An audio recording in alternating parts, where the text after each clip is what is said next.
உருக்குளம் இந்த இடம் வந்து கிட்டத்தட்ட சென்ட்ரு கட்டி எத்தனை வருஷம் ஆகுது. திருநெல்வேலி பெரியார் பேருந்து நிலையத்தில் தான் நிற்கிறீங்க. போன வருஷமே இங்கே எல்லாமே தண்ணீர் கட்டி இதோ இந்த இருக்குல்ல அந்த மரியா லேபோட அந்த போட்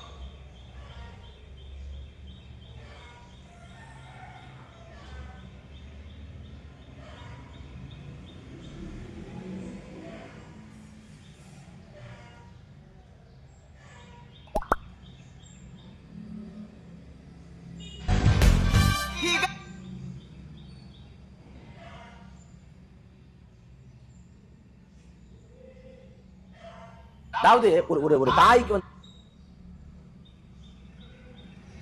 இலங்கையிடமிருந்து கச்சத்தீவு மீட்க வேண்டும், நடவடிக்கை எடுக்க வேண்டும் என கோரி பிரதமர் நரேந்திர மோடிக்கும் முதலமைச்சர் மு க ஸ்டாலின் கடிதம். இந்தியா ஒழிந்துள்ள இலங்கை பிரதமரிடம் வலியுறுத்த வேண்டும் என்று கோரிக்கை. ஐயா தர்மகிரம் ஏதாச்சும் பண்ணுங்க ஐயா. இவனை என்ன பார்க்குறீங்க, 10 பைசா தான் போட்டான், பிச்சைக்காரப்ப அப்படிங்கிற மாதிரி தான். இதில் தர்மகிரமம் பண்ணுங்கன்னு சொல்கிறாருல ஒருத்தர், அதுதான் நம்ம ஸ்டாலின் ஐயா. அங்கே யார் இருக்கிறது, மணிவண்ணன், நம்ம மோடி ஐயா. கொடுத்தது இந்திய அரசாங்கம், கொடுக்கும்போது ஊமையாக இருந்தது இந்த திராவிட கட்சி, யார் கருணாநிதி. இப்போ அவர் போஸ்ட்மேன் வேலை பார்த்துட்ருக்காரு, போஸ்ட் போட்டுக்கிட்டு இருக்காரு. தொழில்நுட்பம் எங்கேயோ போய்ட்டு இன்னும் கச்சத்தீவை திருப்பி எடுத்துத்தாங்க அப்படின்ட்டு. அவங்க எடுத்து தரணும்னா நாங்கள் எதுக்கையா உங்களை முதலமைச்சர் ஆக்கியிருக்கோம் ஓட்டு போட்டு. அப்படின்னா உங்களால் ஒன்றும் முடியலைல்ல, திருப்பி எடுக்க முடியலை, அவங்கக்கிட்ட இருந்து கொடுத்ததை வாங்க முடியலை, கொடுக்கும்போது ஒன்றும் சொல்ல முடியலை, பதவிக்காண்டி கம்முன்னு இருந்துக்கிட்டீங்க. இப்போ யாரை ஏமாத்துறதுக்காக கச்சத்தீவை திருப்பி எடுக்கணும் அப்படிங்கிறது இந்த மாதிரி செய்தியில் வெளியிட்டு. இந்த மாதிரி செய்திகள்லாம் பார்க்கும்போது காரி அப்படின்னு துப்பணும் போல இருக்குது.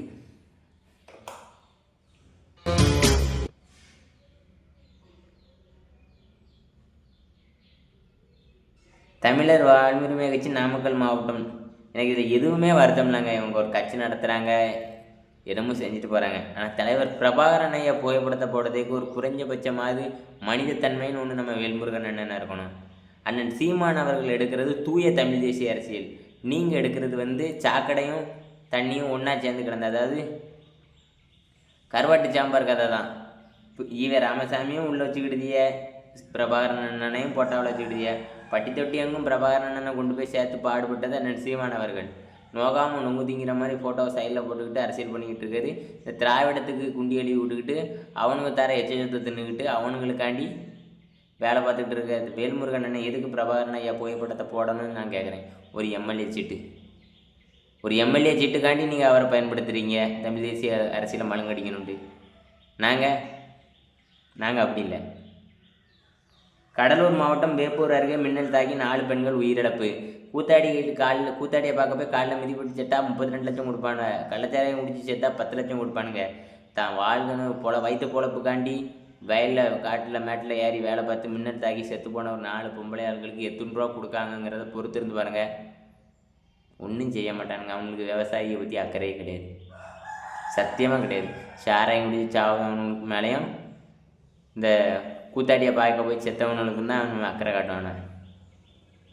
அப்படிப்பட்டவனும் இருக்கிறதுனால தானே இவனுக்கு இங்கே ஆட்சி செஞ்சுட்டு இருக்கானுவன். அதனால் அவங்கள ஊக்கப்படுத்தானுவேன், நல்லா குடிச்சிட்டு சாவுங்க, நல்லா கூத்தாடி பின்னாடி போய் பார்த்துட்டு சாவுங்க அப்படின்ட்டு நாங்கள் உங்களுக்கு சன்மானம் தரோம் அப்படின்னு பண்ணுறது தான் இந்த மானகட்ட போய் வேலை.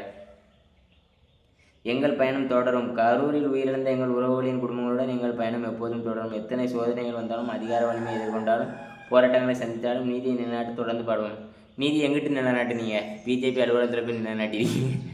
பாதிக்கப்பட்ட மக்கள் 41 பேர் செத்த அன்னைக்கே அவங்க அண்ணன் விஜய்பா அங்கே செருப்பை சாணி நம்பிக்கை அவங்க அடித்தாலும் வாங்கிக்கிட்டே என்னை மன்னிச்சிருங்கன்னு அவங்க காலில் விழுந்து மன்னிப்பு கேட்டிருந்தா மக்களுக்கு குறைஞ்சபட்ச மரியாதையாவது விஜய் மேலே வந்திருக்கும், அனுதாபம் கிடச்சிருக்கும்.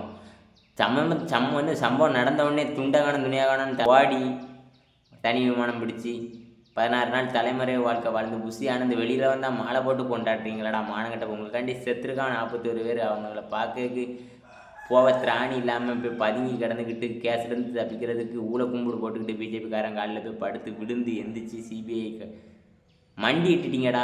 பிஜேபிக்கிட்ட மண்டி இட்டு வெளியில் போய் கேஸ்லேருந்து தப்பிச்சிருக்கீங்க. இதில் என்னது உங்கள் குடும்பம்னா நீங்கள் இப்படி தான் விட்டுட்டு ஓடுவீங்களா? யாரை ஏமாற்றிக்கிட்டீங்க? வழக்கறிஞர்கள் பிணை கிடச்சிருச்சு அப்படிங்கிறதுக்காக கேட்க வெட்டி கொண்டாடுறானுங்க. ஏன்டா 41 பேர் செத்தவனுக்கு ஆயுத பூஜை கொண்டாடிக்கிட்டு இருக்கீங்க. உங்கள் அண்ணன் காரு ஆயுத பூஜை பொண்ணு கொண்டாடிக்கிட்டு இருக்கீங்க.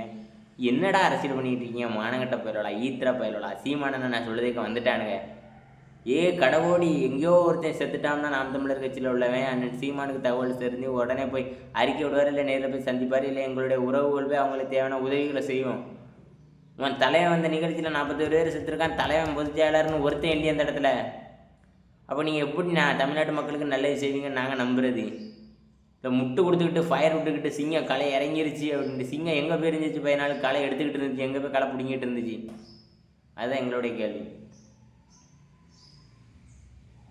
வாத்தா ஒருத்தன் ஏரோப்ளைனை பிடிச்சி ஓடுறானா, ஒருத்தன் குழந்தை தூக்கிட்டு டாக்டர் எமர்ஜென்சின்னு போகிறான்.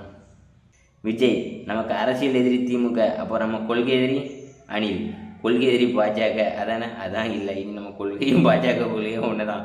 பாஜக தான் நமக்கு பாஸ். இட்லி கடை படம் எப்படி இருக்குது? படத்தை பார்த்துவிட்டு சீமான் கொடுத்த ரிவ்யூ. அண்ணாமலை சாருக்கு நன்றி. சீமான் அவர்கள் இட்லி கடை படம் பார்த்தால் திமுகவின் கைகூலி என்றார்கள். இப்பொழுது அண்ணாமலை இட்லி கடை படத்தை பார்த்தால் இப்போது அண்ணாமலை திமுகவின் கைகூலியா? உண்மையான தமிழரை சாதி பட்டம் கொடுத்தும் தமிழர் இல்லாதவரை தமிழர் என்று சொல்லும் முறை தற்கூறி கூட்டம் எது?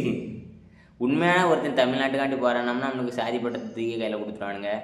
சம்மந்தமே இல்லாதவன் வந்து தமிழ்நாட்டுக்கு போகிறான்னா அவனுக்கு தமிழர் பட்டத்தை தூக்கி கையில் கொடுத்துருவானுங்க. அந்த மானகிட்ட தற்கூறி கூட்டம் யாரும் கேட்டிங்கன்னா நம்ம தமிழ்நாட்டில் இருக்கிற தமிழர்கள் அனைவரும். சீமான் சரியில்லை, சித்தப்பன் சரி. சித்தப்பன் தமிழன்னு ஒரு கூட்டம் கிளம்பியிருக்கு.